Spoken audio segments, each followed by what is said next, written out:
Hello and welcome to a brewing video. Today we're doing an autumn teas that is sencha, so a green tea from the Owuwu tea farm called Autumn Moon. They provide a brewing guide as well, so go check that out if you do have the tea, but this is my own brewing guide. Here are the tea leaves. These are, as you can see, a little bit darker and yellower than a fresh sencha, freshly harvested sencha in the spring. And it's very nice. There's some little and big tea leaves in this. Today I'm using one of my favorite teapots that I got in Japan. It is a kizu and it's made out of clay. It's so beautiful. And then I'm also using another teapot, one of my favorite glass ones I have, as a pitcher. Now, today I'm going to be using a traditional Japanese method. Well, I learned it in Japan. I'm unsure where it came from or how you actually will describe this, but I'm going to be cooling down the water. So it's boiling water into the kizu, which is the teapot, and then I'm going to change it to vessel to cool it down to 7 degrees Celsius and 158 degrees Fahrenheit. So first into the kizu, then into the pitcher, then back into the kizu, and so on and so forth until I can fill that 70 degrees Celsius. So I'm not gonna explain it while I'm doing it, but please watch me as I'm doing this and pay attention so you know how to do it for yourself.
So now it's time for me to put the leaves in the kizu.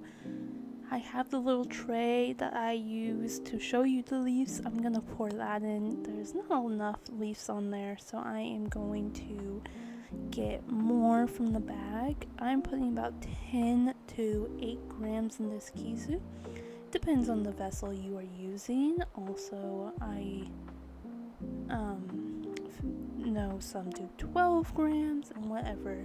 Make sure you close your tea, get all the air out, and get that so it stays fresh. Here's what it looks like in the kizu. See how the leaves are not open yet and not wet. I'm going to close the lid since the kizu is warm. It will bring moisture to it and make the smell a little bit more vibrant. Now I'm filling the water with my hands. With the method I use, you fill it with your hands, and if it's good for your hand, it's good for the tea. I learned that at Owuwu, so the tea farm that made this tea. But yes, it's very good. Now I'm pouring it in a circular motion so all the tea leaves will get equally doused in water so they aren't floating dry on top, as you can see. Now, I did intern at Owuwu and it was a great experience, but I unfortunately never tried this tea there because I was in spring and summer, so I was trying majority spring and summer teas that we harvested that time period. But since this tea is harvested in the autumn, I did not try it, and I regret not doing that because it's one of my favorites from Owuwu now. Now, I steeped that for 90 seconds, and now I'm going to pour it into this pitcher. The reason I'm pouring it from the teapot into a pitcher is because I don't want it to steep anymore. I time the steeping and then I'll take it out of the leaves. You leave the water longer in with the leaves, it might be more bitter and astringent. As you can see, I just had the teapot sideways, and that's how I personally get the golden drops out. The golden drops are the last drops in the teapot, and those are the most flavorful. And here's the cup I'm using today. I picked it because of the coloring. It's very fall vibes to me, but it's beautiful pottery that I actually got from a garage sale. Now, I do say be very careful with your kizu. I propped that up pretty good with the lid, but if they have a lid, you probably can't do what I just did with that in the picture. Now it's time for me to try it. This first brew was very good. You do not see it, but behind the camera I'm literally dancing. I took a little tea break, but after I came home from Japan and to now, and I haven't drank that much tea during the day, but this was delicious. I love it. It's now on my top tea list, and that's why it's now number 1 for September, the tea of the month. I drank all of it, as you can see, and I'm gonna get more. This tea is very vegetable-y, very grassy, but very mellow at the same time. It doesn't overpower you with a punch in the face, and it's very nice. With the water I use, the tea is actually not that astringent at all. Obubu does claim it is astringent, so maybe your water, or if I steeped it a little bit longer, it probably would be. Here's the wet tea leaves. As you can see, they opened up a little bit, but not all the way, so we're gonna brew it a second time.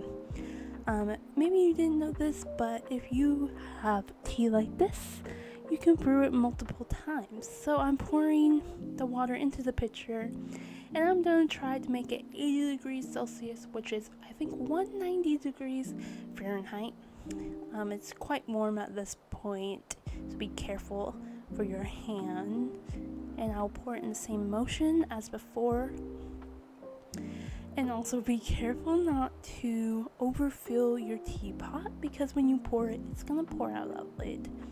Now, I do luckily have this laying that my teapot's under, and that collects the water, so it's nice. I let for 45 seconds on this teapot to steep the second brew.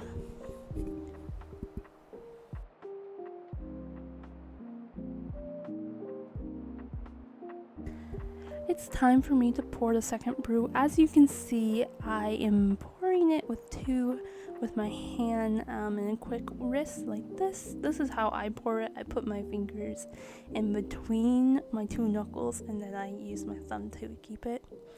But yes, I've been practicing on lengthy pours, so that's what you see, and then you see me doing the sideways thing to get all those golden drops as well. And I tried once more to put it in there. It didn't work this time. The lid was falling off, so I did not want to break my very fancy teapot, so I did not. And as you can see, the color is a yellow, and it's so beautiful. Reminds me of yellow leaves on the golden trees. And there's the lengthy pours. And again, also this tea is very hot this time, so I also want to cool it down before I drink it so I don't burn my mouth. So here are the tea leaves from that brew. They're all open up now. I'll show you them. So there is some stems in this as well. Obubu does not filter their tea like other tea places. It's called farmer tea. So there is stems in there, and that's completely fine. Stems pack flavor as well. Now for the third and final brew I do in this video, I'm doing it using boiling water. So that's 90 degrees Celsius and 212 degrees Fahrenheit. So I actually over poured water in this one, as you will see in a little bit. While I'm waiting for this one, only 30 seconds is how long I'm waiting. and it's too hot to use my thumb, so I'm using 2 hands, and as you can see, it's kind of spilling. That's because I overfilled the teapot and it's spilling out of the lid. So don't do that, be very careful. And then I will be trying to do it one more time. And it worked this time. So as you can see, I'm letting it go, getting all those golden drops, and I'm also cleaning up the mess I made because I'm not going to wait till the end to do that. Now, I got my cup. There's still tea in it from last time, so I went and poured that in a different cup as well. And then I'm trying the third and final brew. Now this is a little bit weaker than the other 2, but it still has flavor, so you probably can do another 1 or 2. Here's the color of the third brew. Very beautiful yellow.